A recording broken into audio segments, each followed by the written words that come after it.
Salut à toi qui regarde ma vidéo aujourd'hui. Merci déjà d'avoir cliqué sur ma vidéo. Si c'est ta première fois de passer par ici, reçois mes salutations. En fait, cette chaîne traite de deux thèmes principaux. L'intelligence financière et l'investissement immobilier. Alors si tu es intéressé par ces deux thèmes, alors tu n'as pas beaucoup de choses à faire. Tu n'as que à t'abonner à ma chaîne. Et là, n'oublie pas de cliquer sur la cloche de notification pour être informé lorsque je mettrai lorsqu'une nouvelle vidéo sera en ligne. Alors, je serai également heureux de recevoir tes commentaires ou alors tu m'envoies un like. Si la vidéo t'a plu,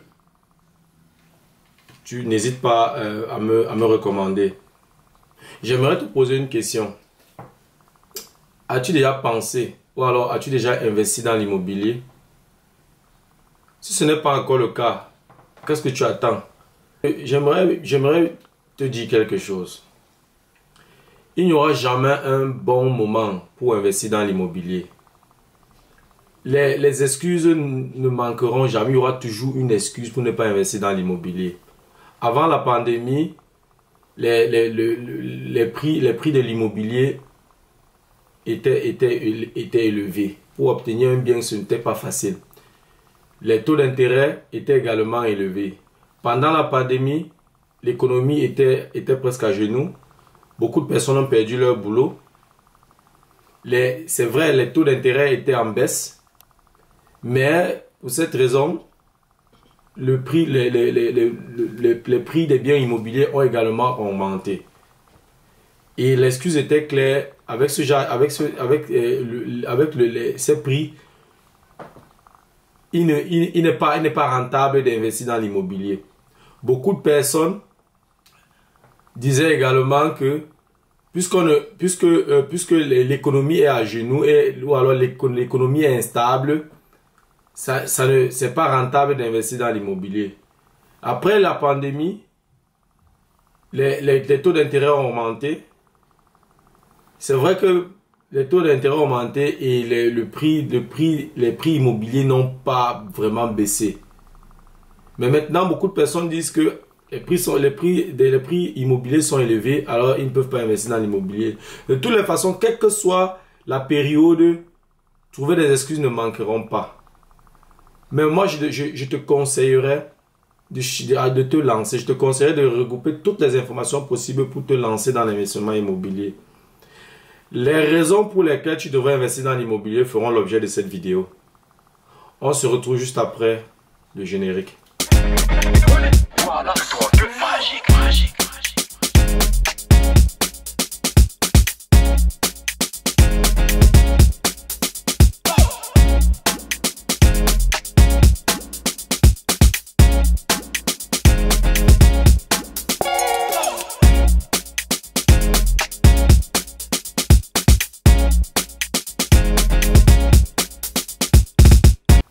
L'immobilier fait partie des classes d'actifs.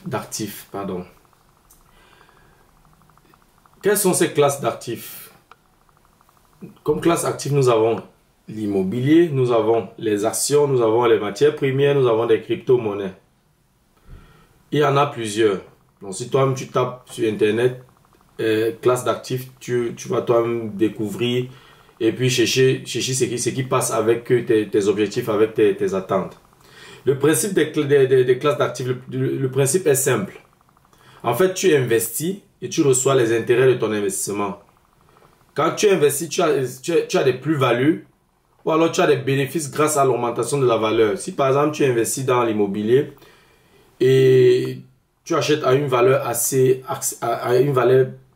pas trop élevée et tu décides de rénover et revendre pour faire des marges. Là, tu espères ou alors tu fais dans ce qu'on appelle la spéculation. Tu spécules l'augmentation de la valeur du bien pour pouvoir faire une marge. N'est-ce pas? C'est ça en fait le principe des classes d'actifs. Et si tu veux faire une grosse dividende, tu dois devoir également investir gros. Tu dois prévoir également un capital assez élevé. Et l'immobilier fonctionne un peu comme une entreprise. C'est pas pour rien lorsque tu fais ta déclaration d'impôt en fin d'année, et le fisc considère chaque immobilier comme une entreprise précise, comme une entreprise. L'immobilier fonctionne en fait comme une entreprise. L'entreprise a un fonds de commerce, ça c'est connu. L'immobilier a également une valeur, n'est-ce pas? L'immobilier a une valeur et cette valeur sert de garantie. Parce que lorsque tu viens prendre un crédit immobilier à la banque va te donner, va t'accorder le crédit naturellement si toutes les conditions passent. Alors, il conserve d'abord le bien immobilier. C'est-à-dire que le premier jour que tu reçois le contrat, ou alors le premier jour que tu achètes le bien ne t'appartient pas encore. C'est au fur et à mesure que tu rembourses le crédit que le bien t'appartient. Ça veut dire que si tu as un taux de remboursement de 2% et qu'on calcule ça de manière linéaire, si tu veux que le bien t'appartienne à 100%, comme la banque a financé aussi à 100%, alors tu as besoin de 50 ans. Mais ça, c'est un calcul linéaire. Maintenant, si on essaie de faire des autres considérations, puisque le taux de remboursement ne reste pas constant sur la durée. La première année, c'est peut-être si c'est 2% la première année. La deuxième année, ça ne sera pas 2%. Ça va augmenter un peu. Pourquoi ça augmente? Ça augmente parce que lorsque tu rembourses chaque mois, le crédit restant diminue. Et comme le crédit restant, tu ne payes que les intérêts du crédit restant. Ça veut dire que si le crédit restant diminue, alors les intérêts vont aussi diminuer. Puisque la somme entre les taux l'intérêt et le remboursement doit rester constant sur la durée, alors il faudrait donc que le remboursement augmente pendant que les intérêts diminuent. C'est en fait comment ça se passe, n'est-ce pas? Donc, comme je disais tantôt, l'immobilier a une valeur et c'est de garantie pour le crédit que tu prends auprès de la banque, n'est-ce pas? Une entreprise génère des revenus. De la même façon, un bien immobilier génère également des revenus locatifs, n'est-ce pas? Ces revenus locatifs que tu perçois du locataire ou de tes locataires servent à payer, à rembourser la dette à la banque. C'est-à-dire que tu as pris un crédit, tu as un taux d'intérêt, tu as les intérêts que tu payes et tu as le remboursement que tu payes. Chaque mois, donc, tu utilises ces revenus locatifs-là pour rembourser le crédit à la banque. Et de cette façon dont tu rembourses ta dette avec l'aide du locataire. Bon, voilà, c'est un peu choquant. Pour toi qui es locataire, il faut savoir que c'est ce que tu fais pour ton bailleur. Donc voilà, tu aides ton bailleur à rembourser sa dette. Et l'immobilier comme une entreprise a un côté recette et un côté dépense. Le côté recette est constitué du loyer, est constitué des avantages fiscaux, est constitué aussi des versements supplémentaires propres que tu effectues. Parce que imaginons que tu as acheté le bien dans une grande métropole où tu ne peux pas faire un rendement de plus de 3% ou 3,5%. Généralement, dans les grandes métropoles, tu peux faire un rendement entre 2,5 et 3,5%. Supposons que tu as acheté un bien où tu fais un rendement de, disons, 2,5%.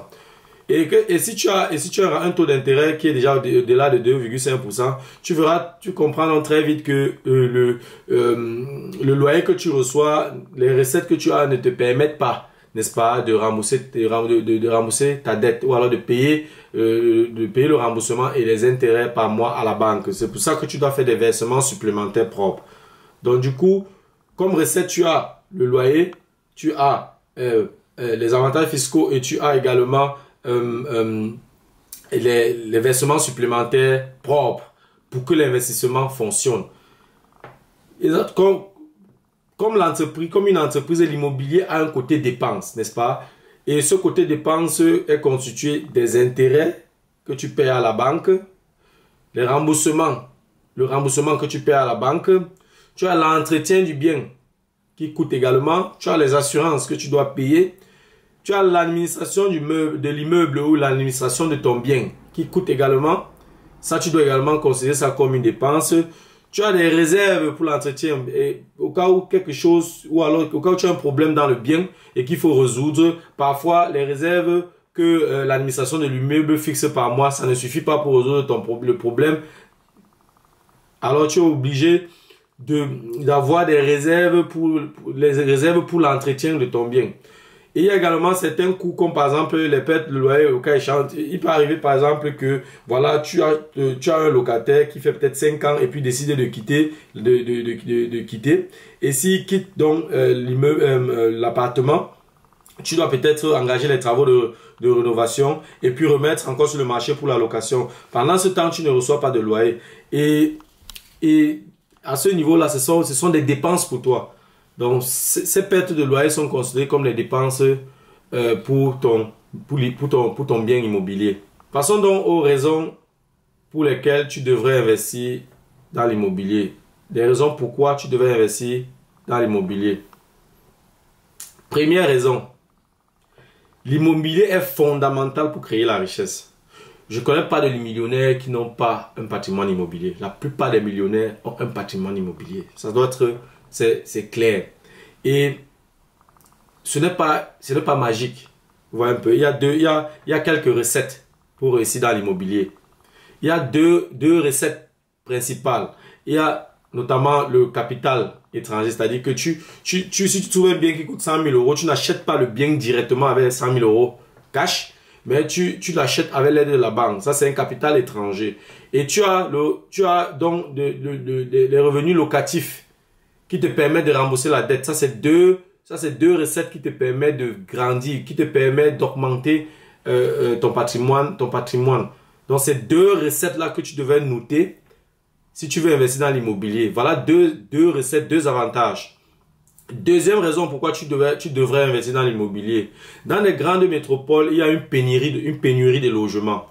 Parce que si on observe les grandes villes, dans les grandes villes, on verra très vite qu'il y a une concentration urbaine. Il y a une forte affluence actuelle, c'est-à-dire que beaucoup de personnes veulent aller en ville. C'est vrai, il y a les entreprises, il y a beaucoup d'opportunités d'affaires, il y a beaucoup d'avantages en vivant en ville.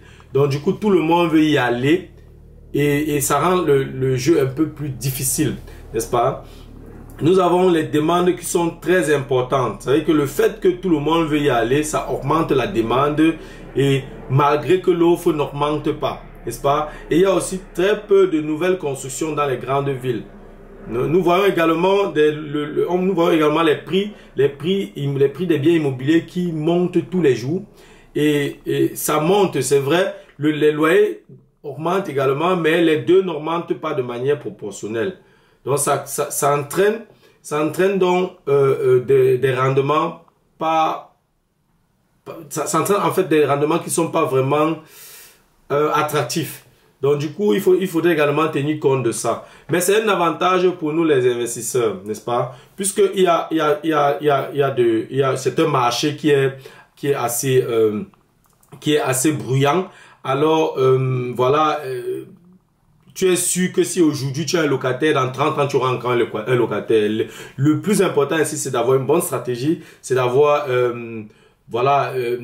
c'est d'avoir une bonne stratégie et de faire une bonne analyse de risque. Là, tu es sûr que ton investissement va tenir les 30 prochaines années. Troisième raison pourquoi tu devrais investir dans l'immobilier. L'immobilier prend de la valeur avec le temps.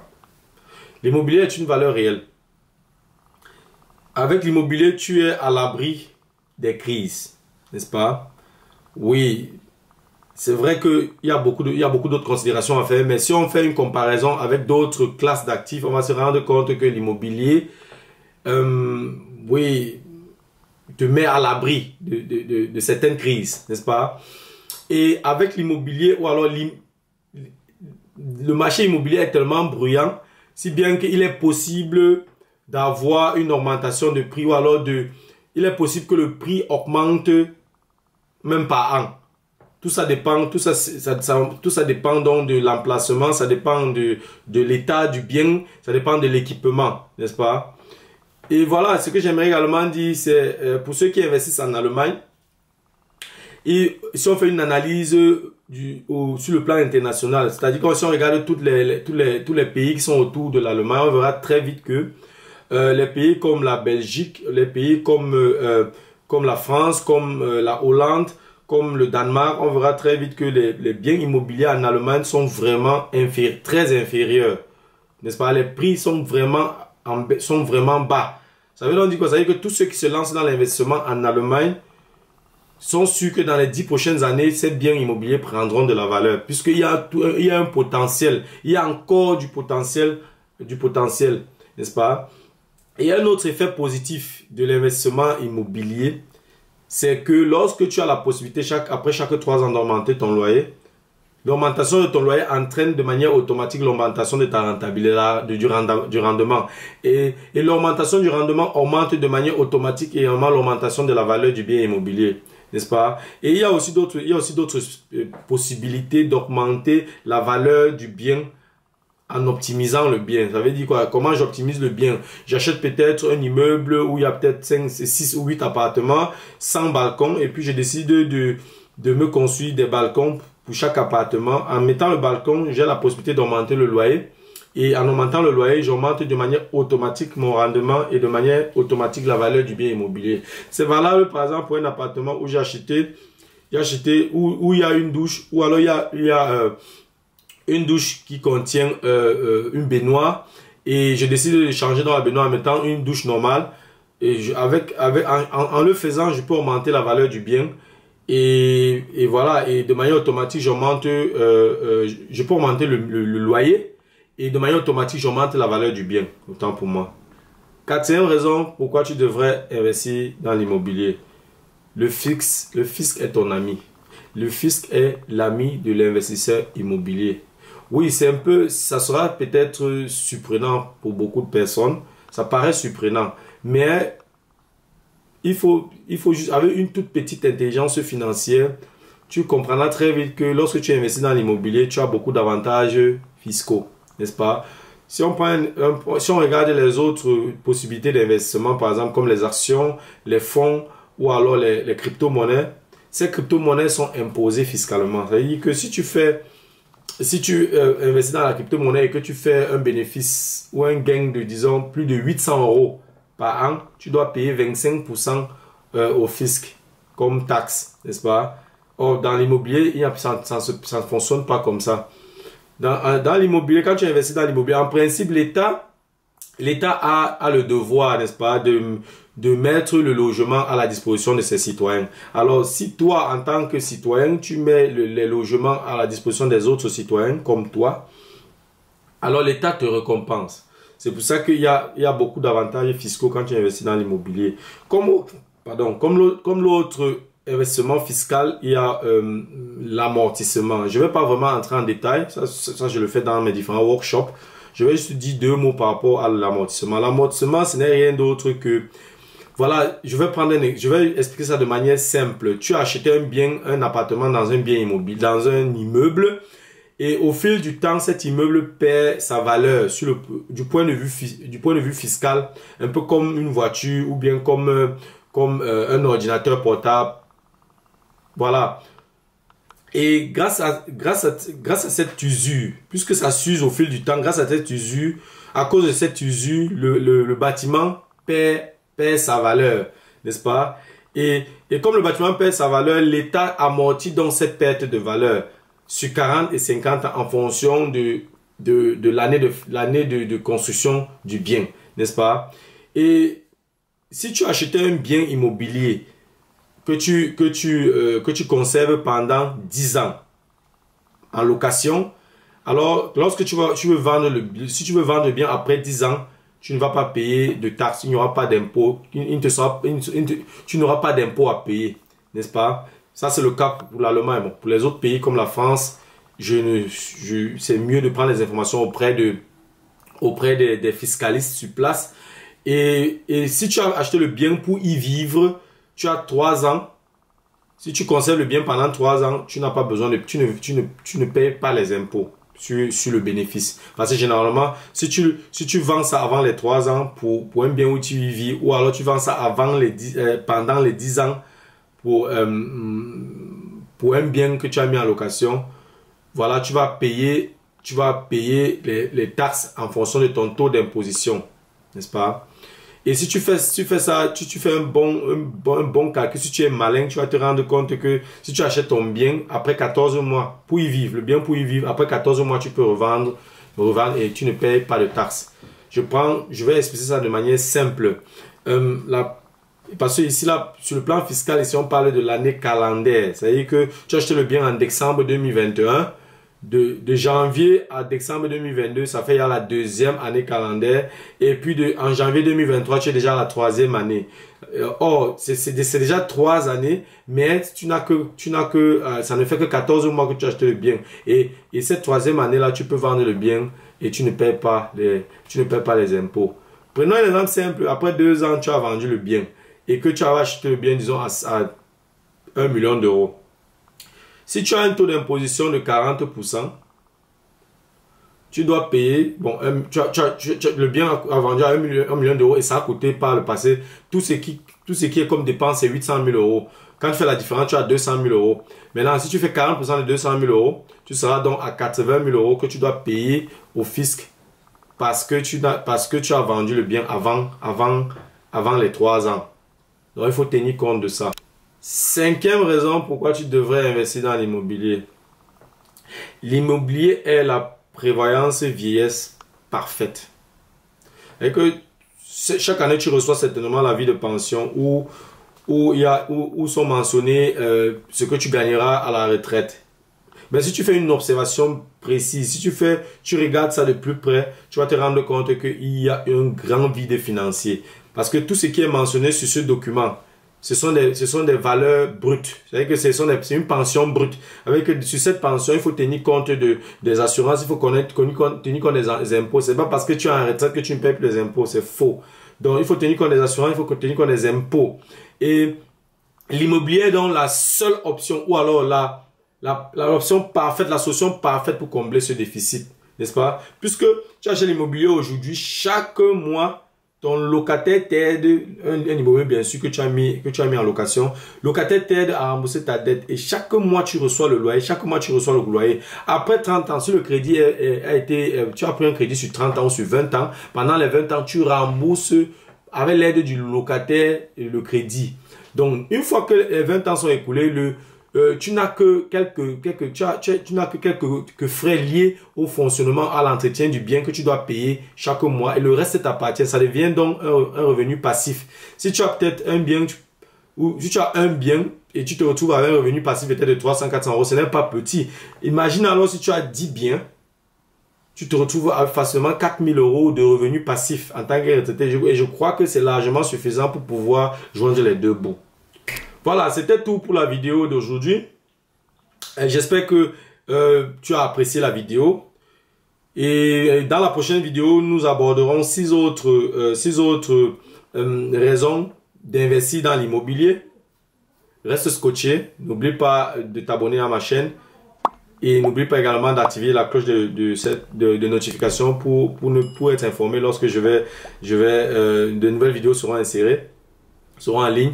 Et voilà, si tu as des propositions d'amélioration ou tu as d'autres idées ou alors tu as un thème qui t'intéresse, tu aimerais que j'aborde ce sujet, tu n'as qu'à m'écrire, m'envoyer un commentaire et je serai vraiment très heureux. Et si tu connais également quelqu'un qui veut investir dans l'immobilier et qui ne sait pas comment s'y prendre, qui ne sait pas comment se lancer, tu peux également me contacter. Mon adresse, mes contacts sont dans la description et mes contacts, tu peux également noter mes contacts qui sont à l'écran. Et c'est un honneur pour moi de pouvoir transmettre ce savoir. Et voilà, nous nous retrouvons pour la prochaine vidéo. C'était Fabrice de Imogénie.